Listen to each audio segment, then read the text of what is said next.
మరి ఎన్ని రోజులు అడుగుతున్నావు?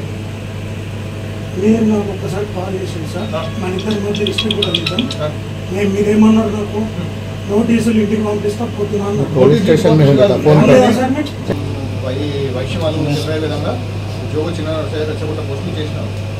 ఈరోజు మా బీఆర్ఎస్ పార్టీ ముఖ్య నాయకులందరం కూడా మన ముక్కల్ పోలీస్ స్టేషన్కి రావడం జరిగినది. ఎందుకోసం అంటే అకారణంగా ఏ మాత్రం కూడా తప్పు చేయకున్నా కానీ సోషల్ మీడియాలో ఏదో తప్పు పెట్టి చేశారని చెప్పేసి చెబుతూ కావాలని చెప్పేసి అంటే అని మాకు సంబంధించిన మనిషిని జోనసాయి గారిని ఏదో తప్పుగా మాట్లాడాలని చెప్పేసి అంటే అనవసరంగా కేసులు పెట్టడం జరుగుతున్నది. అది చాలా తప్పు.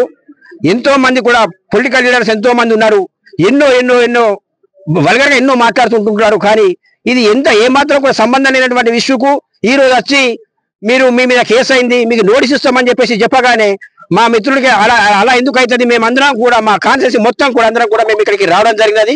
ఇది చాలా పొరపాటు. ఇలాంటివి జరిగితే మీరు పెట్టినటువంటి స్టేట్మెంట్లు ఏవైతే ఉన్నాయో మేము కూడా కంటిన్యూ చేస్తూ ప్రతి పోలీస్ స్టేషన్లో అయితే కూడా మా ముక్కాల్ పోలీస్ స్టేషన్లో కూడా కంపల్సరీగా మీరు పెట్టినటువంటి వల్గర్ స్టేట్మెంట్లు ఏవైతే ఉన్నాయో అవన్నీ చేస్తూ కూడా మేము అవన్నీ కాంప్లైంట్ చేస్తామని చెప్పేసి కోరుకుంటున్నాము.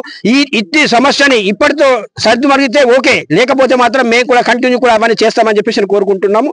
జై హింద్.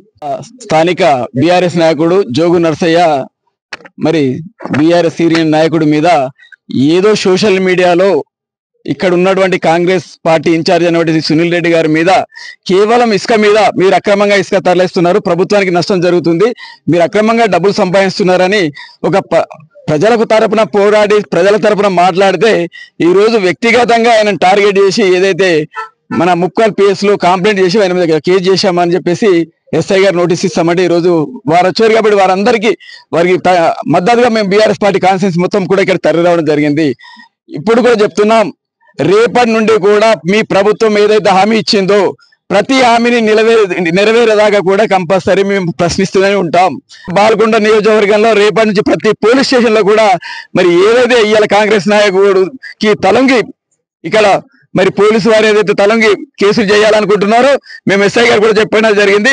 అది ఒక తప్పుడు కేసు, మీ తన ఆధారం ఉందంటే ఏమీ ఆధారం లేదని ఇప్పుడు ఎఫ్ఐఆర్ చూపెట్టాడు. కేవలం ఇసుక మీద మీరు జాబితా ఇసుక మీద మాట్లాడతారండి, ఎందుకు మాట్లాడద్దు?